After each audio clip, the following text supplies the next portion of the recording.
The story of the kings and queens of England is more surprising than you might think. It's a fine drama, 1,000 years of tales of lust and betrayal, of heroism and cruelty, of mysteries, murders, tragedies, and triumphs. And all these figure in the story I'm telling now, the story of the Tudors.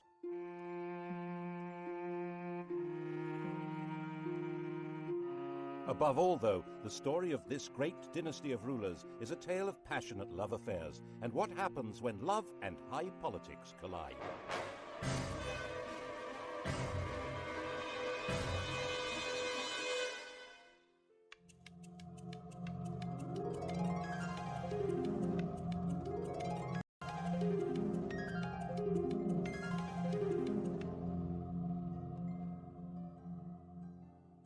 The story begins with Owen Tudor, a hugely ambitious and very handsome young man. His father was an outlaw hiding out in the Welsh hills, but Owen managed to get employed as a servant in the household of the infant Henry VI. Now, this household was run by Henry's mother, Queen Catherine de Valois, a very sexy widow, who fell for Owen completely. There's no record that they ever got married, but they did have 5 children. When Catherine died in 1437, Henry VI was still only 13, and the barons who ran the kingdom in his name put Owen in prison. But when Henry came of age, he brought his stepfather, Owen Tudor, back to court and gave earldoms to his stepbrothers Edmund and Jasper Tudor. Owen ensured Edmund's marriage to a girl from Henry's family. Edmund died very soon after the marriage, but his 13-year-old bride, Margaret Beaufort, was already pregnant. Their son was born at Pembroke Castle. He was named after the king, Henry Tudor. And Owen had a grandson with a blood connection to the House of Lancaster, the family of the king. They weren't actually the legitimate line. Henry of Lancaster, Henry Bolingbroke, had deposed his cousin Richard II in 1399 to become Henry IV. The thrones of his son and grandson, Henry V and VI, rested on that shaky foundation, which crumbled in the Wars of the Roses when the true heirs to the throne, the House of York, began to battle for their inheritance. Owen Tudor stood squarely with the Henrys, the Lancastrians. That, after all, was where he had invested all for them. Beheaded by Yorkists in Hereford Marketplace, he was the last Tudor to lose his head. But as we all know, the Tudors would take up this approach to problem solving themselves, you might say, with a vengeance.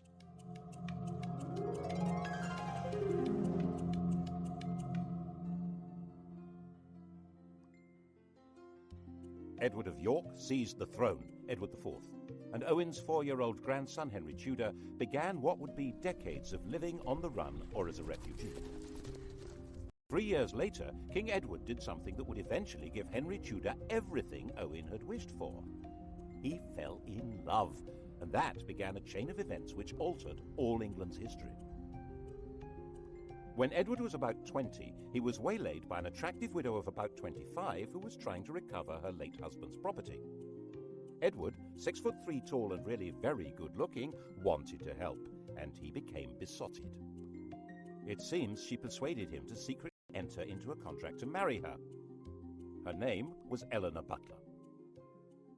About a year later, in 1464, another attractive widow, 26 years old, pulled the same stunt, and Edward did it again. Unbelievable! This time the lady was called Elizabeth Woodville, and this time it wasn't just a contract to marry, it was a full marriage to a commoner. When Elizabeth Woodville was crowned in Westminster Abbey, the whole of Europe was scandalized. Marriage was all about alliances of power and property. Marrying a penniless woman for love was simply disgusting. The negotiators trying to arrange a proper royal marriage were humiliated. And when Edward heaped honours, wealth and titles on Elizabeth's relatives, the Rivers family, the nobility of England were outraged. They were, quite frankly, getting completely above themselves. If anyone had known about Edward's promise to marry Eleanor Butler, things would have been even worse. But she was quietly shut up in a convent and died in 1468. As it was, Edward lost so much support that in 1470 he was actually driven out of England, and Henry VI came back to the throne. A few months later, Edward came back into London and regained the crown, thanks to the strong support of London merchants to whom he owed money, and even more, it was said, of their wives and daughters, who really seemed to have found him romantically interesting. Which, face it, Henry VI certainly wasn't, unless you fancied an elderly saintly scholar who'd lost his mind. In the battles that followed, Henry's son, another Edward, was killed, and King Henry himself, captured, disappeared into a prison and was never seen again. The whole male line of the House of, except for one fragile thread, Margaret Beaufort and her 15-year-old son Henry Tudor. Not that they had any claim to the crown. Of course, the Lancaster dynasty had begun by simply usurping the throne, but on top of that, Margaret's grandfather was illegitimate. A law had been passed to make him legitimate, but it also barred him and his descendants from the succession. And that would probably have been that, if it hadn't have been for Edward's little secret, which didn't emerge until Edward himself was dead. He was only 41 when he fell ill and died. His son, the Prince of Wales, also called Edward, was just 12 years old. Everyone refers to this young man as Edward V, but he was never crowned.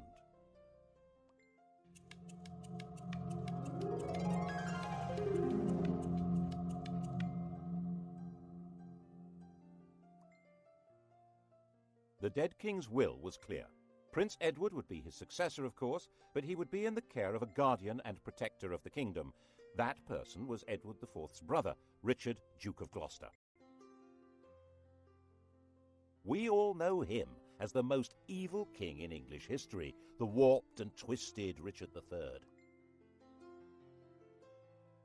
Richard had been, in effect, King Edward's vice-regent in the north, based in the city of York, and no one at that time said anything bad about him at all. But the Queen thought there was someone even better to run her son's kingdom. Her. King Edward IV had died at Westminster. Elizabeth immediately sent her brother and other members of her household rushing up to Ludlow, where Prince Edward was staying. The idea was to hustle him to London and install him before Richard even knew what was going on. Then she and her family, the Rivers, would have control of everything. Richard, of course, did find out what was going on and said he would meet up with the party as they brought the prince through Northampton. Okay? Okay. Except that when he got to Northampton, he found that the Rivers didn't have the prince with them. Alarmed, Richard took them prisoner and found their baggage stuffed with arms and armour. There was plainly an attempt being made at a coup. Richard nipped it in the bud. He found they'd secreted the prince in Stony Stratford, Elizabeth's family home. This was before blue plaques had been invented. Richard escorted the prince to London and installed him in the Tower of London while he set about organising the coronation. And then came the bombshell. The dead king's contract to marry Eleanor Butler had been made in front of a priest, who now decided it was time to speak. Oops! If Edward really had been betrothed to Eleanor, his marriage to Elizabeth Woodville was bigamy, and was this true? This man, Robert Stillington, was no ordinary priest. Edward had promoted him and trusted him, making him a bishop and keeper of the Privy Seal and then Chancellor of England. But then Stillington became awfully friendly with King Edward's ambitious brother, the Duke of Clarence, and Clarence could not be trusted an inch. If Edward's children were illegitimate, Clarence would be next in line to the throne. Edward quickly had his brother sentenced to death and executed in private with no chance to make a public statement.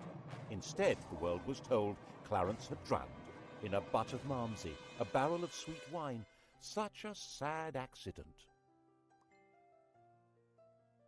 Stillington spent a year locked in the Tower. After his release, perhaps nervous of the power of strong drink, he kept his mouth shut until Edward was dead. But now he spoke, and Parliament believed him. With Edward's children illegitimate and Clarence's disinherited when he was executed, Richard was left as the proper successor. He reluctantly accepted. Well, he accepted.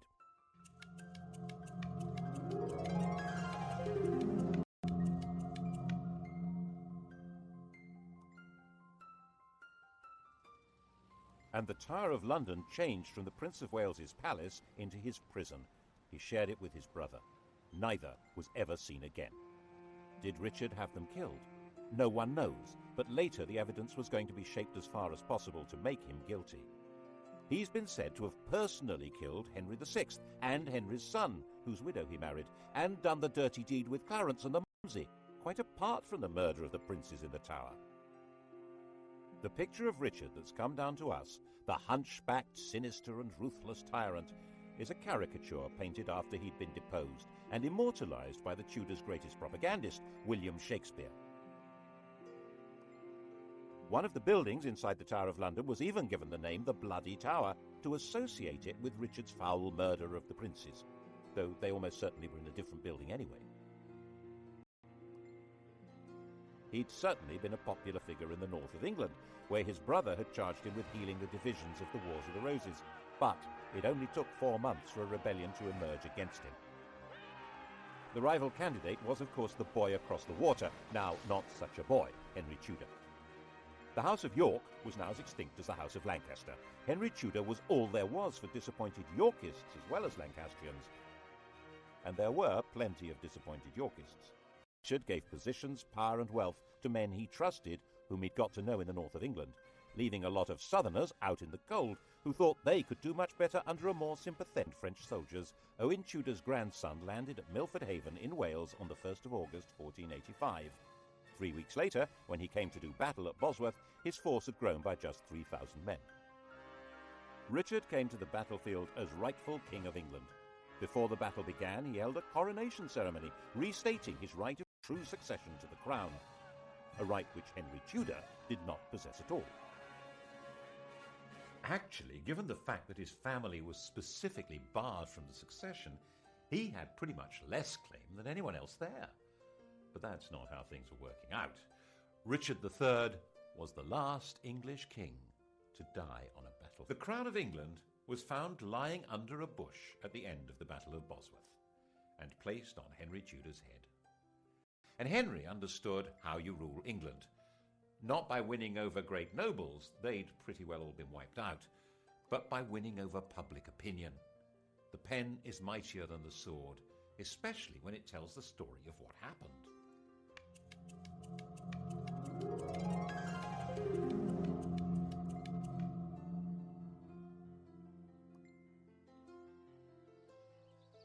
Firstly, he must not be accused of killing a king, so Richard III was not king on the day of the Battle of Bosworth. Henry Tudor dated his reign from the day before the battle. It was Richard who'd been fighting against a king, not Henry. Henry was king. It was Richard who was the traitor. Got that? Secondly, he must deal with the question of his legitimacy as a ruler, so he married Edward IV's daughter. She was the legitimate line of descent from William the Conqueror, a true Plantagenet. Their son, when they had one, would be the legitimate heir by every possible standard.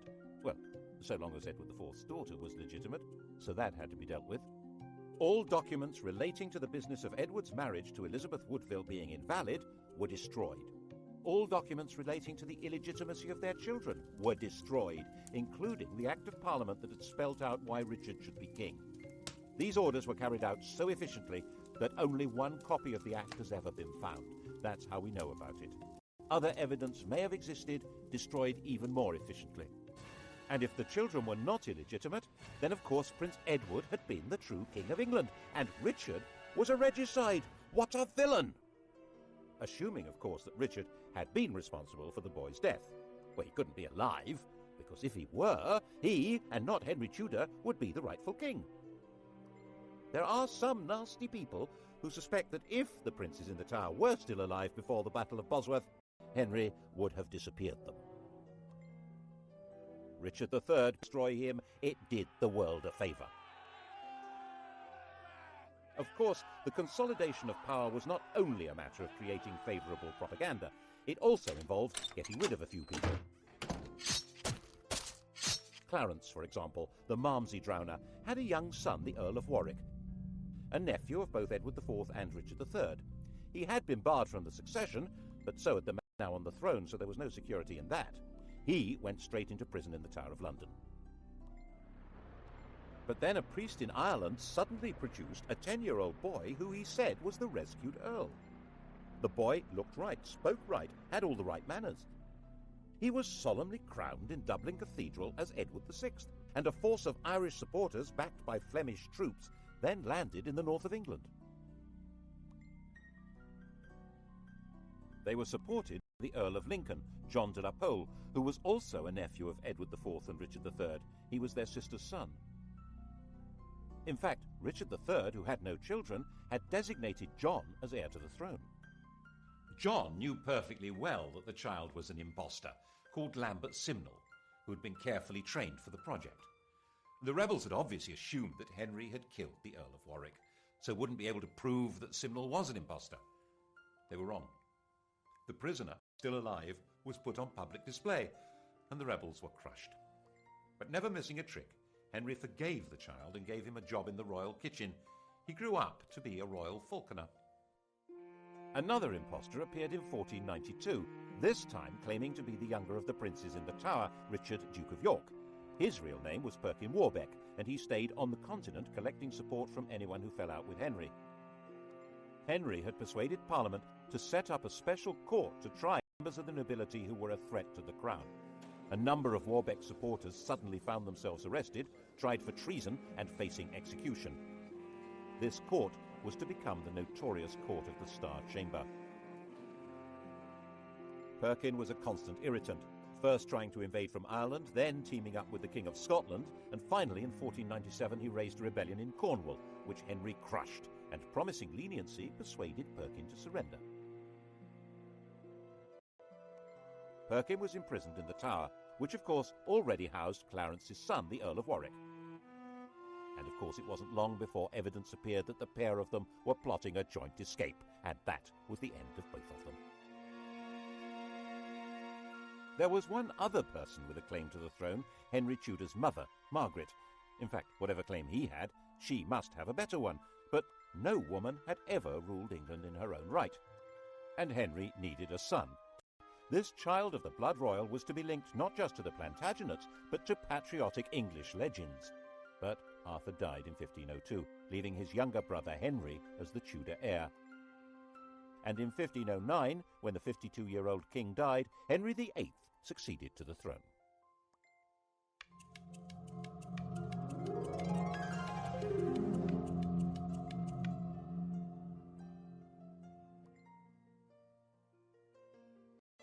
He was the perfect king, a king out of the storybooks. He was 17 years old, extremely well-educated, extremely good-looking, with polished manners and the style and physique of an athlete. He also had an unchallengeable claim to the crown, and to secure the succession, Henry VIII married the woman to whom he'd been betrothed for 7 years, Catherine of Aragon, his dead brother's widow. The Spanish worried that this was against church rules, and so the Pope granted a dispensation. In fact, this was all rubbish. While the Bible specifically forbids a man from sleeping with his brother's wife, it actually insists that he must marry his brother's widow. Anyhow, 2 years later, Catherine gave birth to a son, but the infant soon died. So did the next. In fact, the marriage only produced one child that lived, a girl called Mary. Henry was effectively all-powerful. There were no great barons anymore in England, and his father had left a well-stocked treasury. Parliament consisted to a large extent of men who depended one way or another on royal favour, and the countryside was controlled by justices of the peace who served the government. You can see the change in the very nature of power from the home of Henry's Chancellor. 50 years earlier, Edward IV's Chancellor had been a Neville, the son of the Earl of Salisbury. In those days, an Englishman's home had been his castle. Middleton Castle, actually. It was his father's home, and that great lord had also been Chancellor. Independently powerful men, based in a mighty fortified palace. But under the Tudors, the great power of the Nevilles had been broken. Middleton Castle was in the hands of the king. When Henry VIII's Chancellor Wolsey built himself a home, it certainly wasn't a castle. It was this magnificent palace, Hampton Court. Glass windows instead of arrow slits and chimneys instead of crenellations. No one needed a fortified house under the protection of a great king, and it was all at Henry's pleasure. If Wolsey didn't deliver what the king wanted, he was entirely dispensable. And that, of course, is what happened.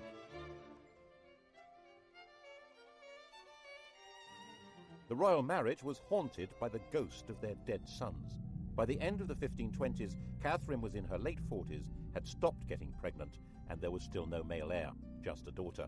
And England had never been ruled by a... Then he would be free to take a younger bride and make a baby boy. The bride in question, Boleyn, was already well installed in Henry's life. Henry, who'd already enjoyed her sister as his mistress, had wooed Anne with enthusiasm. He married her in 1533. Her coronation didn't seem to impress Londoners. Their entwined initials on the banners produced shouts of, "Ha ha!" She was visibly pregnant and gave birth to a child. Drat! Another girl. She was named Elizabeth, and little Mary was declared illegitimate. The legality of this marriage must be sorted out before her next baby. That was Wolsey's job. He had to persuade the Pope that his predecessor should never have allowed the marriage to Catherine. Henry fancied himself as a theologian. He'd written an attack on Luther, which became a bestseller, and the Pope had declared him a defender of the faith. A proud boast which he stuck on the coinage and has remained there ever since. Every English monarch is fid deaf. So he told Wolsey exactly how the argument should be put to the Pope. Wolsey could probably have swung it if he'd been left alone. As it was, he failed and lost his job. And the Pope had also failed. So Henry, the defender of the faith, fired the Pope. To achieve this drastic act, having himself legally declared the supreme head of the Church in England, required an extraordinary shift in power. He had to find a way of giving the nation a voice so that it could say what he wanted. That way was through Parliament. The Church's wealth and power was hugely unpopular. The notion of no longer paying church taxes to Rome was really very cheery. But it wasn't as simple as that. Some people believed that the Pope really did represent divine authority. And for many others, there was a fear that the Pope might excommunicate their customers on the continent if they continued trading with them. With the effective help of a new chief minister, Thomas Cromwell, and a new Archbishop of Canterbury, Thomas Cranmer, Parliament passed the necessary acts. By the end of 1534, the King of England had become legally the total, overall, supreme ruler of the whole shebang. Once Henry VIII had become head of the Church in England, he was a new kind of king. One immediate consequence of the new order was that he had control of the fabulous wealth of the English Church. It wasn't just the Pope who got the sack. He closed down all the monasteries and nunneries. There weren't all that many people in them, less than 10,000 over the whole country, but there may have been 10 times that number dependent on them. And in areas such as Lincolnshire and Northumberland, there was armed rebellion. One of the rebel leaders was John Neville from that great old family of barons, but the Nevilles were no threat to the modern crown. The rebellions were crushed. And monastic lands were to turn themselves into grateful country gentry who would loyally support the crown. The old struggle for power between the papacy and the monarchy had now been decisively settled. Becket, the 12th century archbishop whose defence of church power had led to his martyrdom, had been the most popular saint in England. Henry ordered Becket to be declared no saint, to be tried and convicted of treason, and for his bones to be burned and the dust scattered in the air. Who's in charge now, eh? What's more, in 1536 Catherine of Aragon died, meaning that the problem of the ex-queen had gone away. He and Anne Boleyn dressed in bright yellow to celebrate. 4 months later, he was told that Anne had committed adultery. Henry was surrounded by courtiers jockeying for influence, forming alliances, factions, to do down those who might damage them. And Anne became a victim of an organised campaign by those who felt endangered by her faction. Whether it was true or not, no one knows, because Henry's fury was so total that her trial and those of her supposed lovers was a travesty. She might indeed get pregnant with a boy, but then its parentage would be in doubt, and she might not. She'd miscarried at least twice since Elizabeth's birth. Without a legitimate son, it had all been for nothing. Anne was imprisoned in the royal lodgings in the Tower of London. Henry had extended them before their coronation, and now she was occupying them for the first time. Not as his wife, but as his prisoner. After 18 days, she was beheaded, and Henry married Jane Seymour.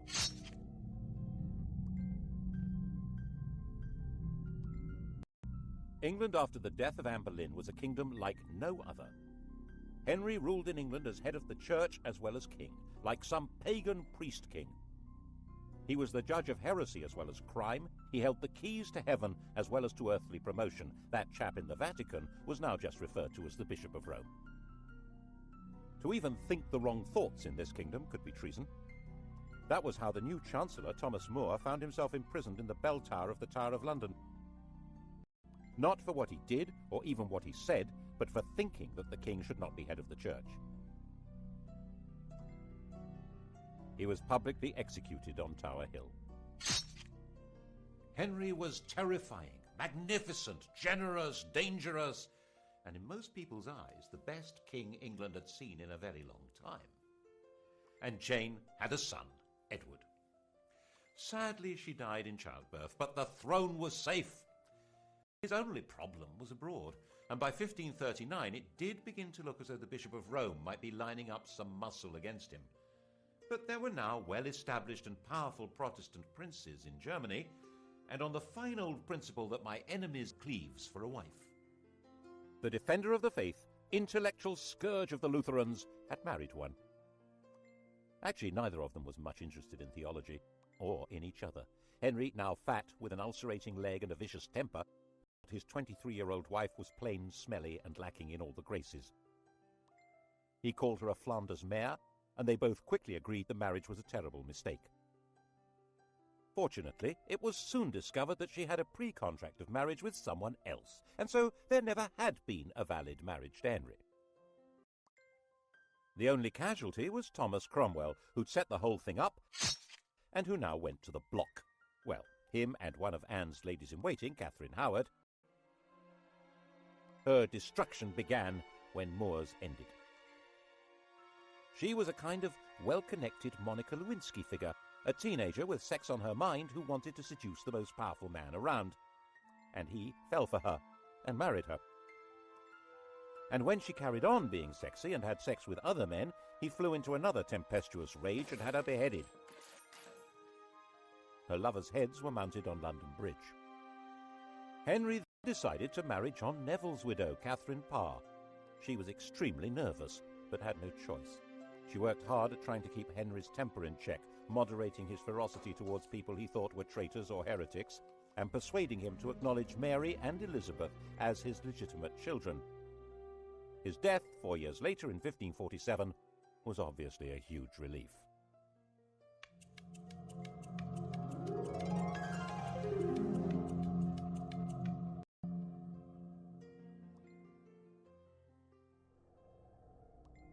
Henry had succeeded in leaving a son, but only just.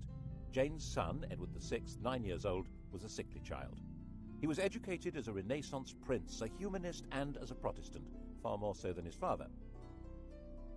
He was only a child, and government was in the hands of a council, but in a world of royal tyranny, So John had been talking things over with His Royal Little Highness, and they cooked up this bizarre proposal to hand the throne to John Dudley's daughter-in-law, the 15-year-old Jane Grey.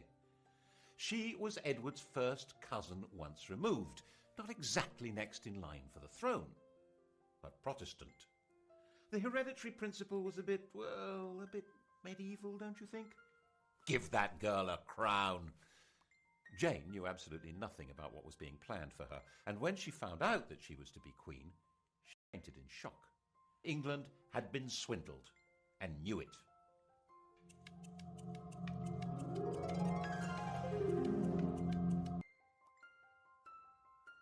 Jane came to London as queen, but was she? Everyone's eyes turned to Mary. Throughout all that had happened since Henry had disowned her, Mary had very publicly maintained her Catholic faith and the public celebration of the Mass. She'd become a symbol of resistance to tyranny, and whenever she appeared in public, she was mobbed and cheered. And now Mary announced that she was the proper heir to the throne, and she was going from her home in Framlington in Surrey to be crowned in London. The journey was a procession through villages and towns filled with cheering crowds. She entered London to the greatest street party the city had ever seen. The dancing, drinking and bell-ringing went on all night. After just 9 days as the first woman to rule England, Jane was placed under arrest by her own father, who was supposed to be her chief defender. She was imprisoned, and Mary felt obliged in the end to have Jane executed.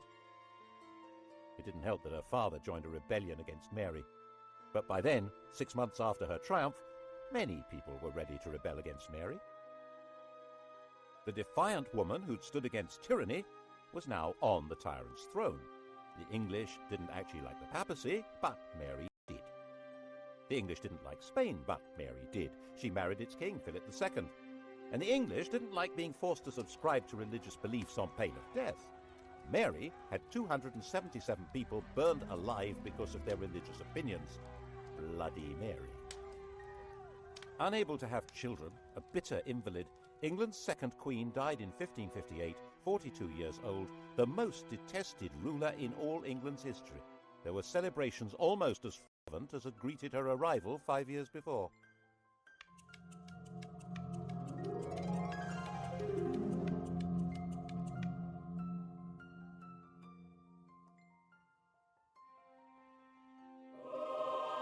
Her sister Elizabeth came to sit in that terrible seat and be crowned by the grace of God Queen of England, France and Ireland, defender of the faith and supreme head of the Church of England and Ireland, even though there was not a single yard of French soil actually ruled by England. Calais, England's last little piece of France, had been lost just before Mary's death. England had become an island, and its queen would have to be an island too. She couldn't marry because that would create a king who would be either a foreigner like Philip or an opportunist courtier who'd come trailing faction and enemies in his wake. She would be both queen and king, the virgin queen ruling from a tyrant's throne over a people whose support was essential. Monarchy in England was a paradox, and Elizabeth's solution to the paradox was wholly bizarre. Male successors. That had not materialized, and now Elizabeth would choose to have no child at all. How would the crown survive? Elizabeth succeeded to the throne when she was 25 years old. By that age, women were generally married with children, but Elizabeth had never had any intention of doing that. Her father had killed her mother. His behavior towards his other wives had been equally dreadful.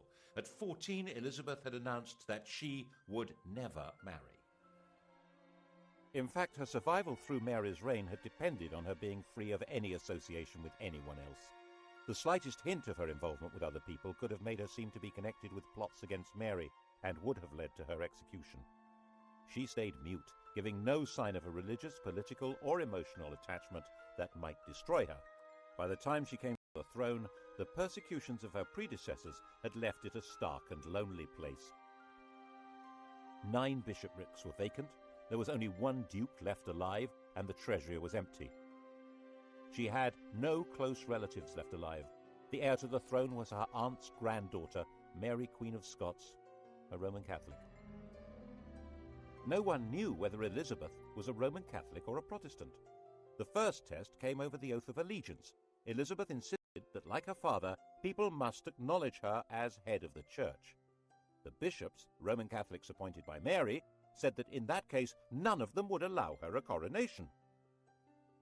Well, all except for the Bishop of Carlisle. He did the honours, and the popular acclamation for the new queen was terrific, and she shouted back, "God a mercy, good people." Elizabeth interpreted her religious role in a new way. She declared that she didn't mind whether her subjects were Catholic or Protestant, so long as they were loyal. She'd survived by being very careful about what she said and did, and that was how she coped with sovereignty. She dared not marry or be touched by scandal, but her every move was watched like any modern royal, maybe more so. To the extent that her laundresses were bribed by ambassadors who wanted to know whether her periods had stopped in case she was pregnant. She made herself look splendid, held magnificent pageants, and eventually seemed to be holding the kingdom together without the rebellions, persecutions, and massacres that had become regular features of English life. She managed this in partnership with an immensely loyal and capable minister, William Cecil, and constantly teasing the world with a showy flirtation with the Earl of Leicester, Robert Dudley. But the love affair she really encouraged was to have the nation adore her. In poetry, paintings, and theatre, she was Gloriana, the magical beauty to whom loyalty and love The main threat facing her was the possibility of a Catholic plot to replace her with one of the grandchildren of Henry VIII's sister Margaret, either Mary Stuart, Queen of Scots, or Henry Stuart, the Earl of Darnley. Both of them had a valid claim, as not only was Elizabeth excommunicated, she was arguably illegitimate. They were carefully encouraged to maneuver themselves into helplessness. Mary was the more dangerous. She'd been Queen of France until her husband's death, and a ruler of Scotland who had French backing would be a danger to England even without the religious issue. But Mary's education had been unlike Elizabeth's. She'd not lived in fear of her life, but in the indulgent French court. This was not a good preparation for life in Britain, a land of conspiracies and killings. Darnley was a weak man in a weak position, a good-looking, unstable lout. What happened next looks like a cunning plan. Elizabeth pretty much obliged the 19-year-old Darnley to visit the 22-year-old widow Mary, having ordered him not to marry her. The result was totally predictable. And Darnley was a total liability to Mary. Dim-witted and resentful of his lack of power, he was also furiously jealous. And when he thought her advisor Rizzio was having an affair with Mary, he joined a plot that had Rizzio murdered in front of her. She now viewed Darnley, the patsy in all this, with hatred and contempt, and was herself complicit in the plot that murdered him with an explosion. She ended up fleeing her own kingdom and throwing herself on Elizabeth's mercy. Ultimately, a bad place to be. Elizabeth was half the time sure that Mary should be executed to deprive Catholic plotters of a candidate for the throne, and half the time sure that she should do no such thing.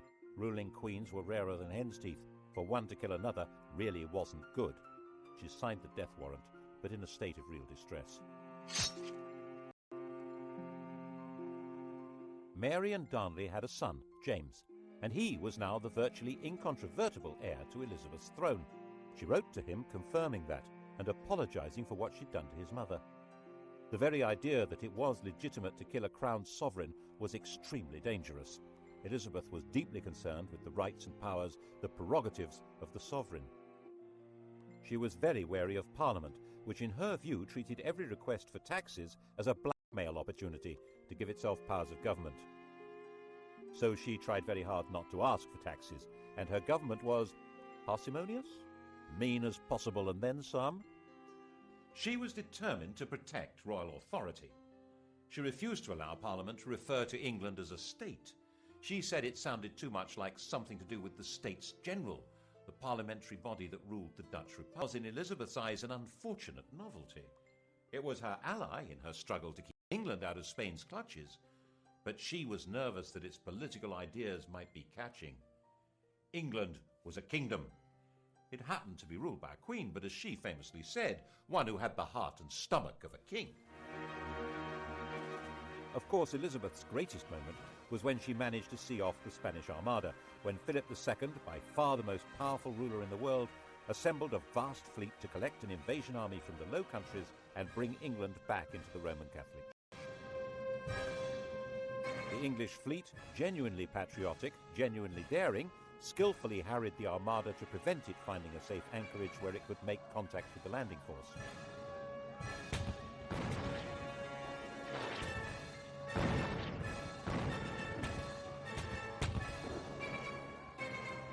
When the Spanish decided to sail home, they were hit by strong winds and heavy seas that were too much for many of these Mediterranean cargo vessels. So far as the English and the Dutch were concerned, God had blown them away. Philip himself saw it as a baffling defeat that meant God was not on his side. But Elizabeth was still not prepared to ask Parliament for the money to pay her victorious sailors' wages. They were not due to be paid until they came ashore, so their queen left them rotting at anchor. And when messengers came to court to plead for the starving men who'd saved England, they arrived in the middle of extravagant celebrations of the victory and were turned away. Elizabeth died, the grandest of all England's rulers, in 1603. Her successor was Mary's son, James Stuart, already ruler of Scotland. He had inherited glory, but with it an empty treasury and an isolated kingdom. In the next programme, we'll see what the Stuarts did with this poisoned chalice.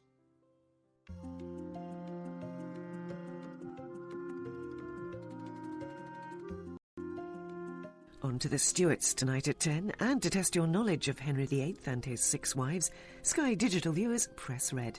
Coming up on UK TV history, decisive weapons at Agincourt and in the Falklands, the longbow and the Harrier jet.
which altered all England's history.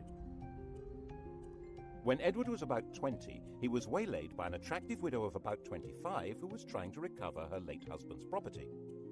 Edward, 6'3" tall and really very good-looking, wanted to help, and he became besotted. It seems she persuaded him to secretly enter into a contract to marry her. Her name was Eleanor Butler. About a year later, in 1464, another attractive widow, 26 years old, pulled the same stunt, and Edward did it again. Unbelievable! This time the lady was called Elizabeth Woodville, and this time it wasn't just a contract to marry, it was a full marriage to a commoner. When Elizabeth Woodville was crowned in Westminster Abbey, the whole of Europe was scandalized. Marriage was all about alliances of power and property. Marrying a penniless woman for love was simply disgusting. The negotiators trying to arrange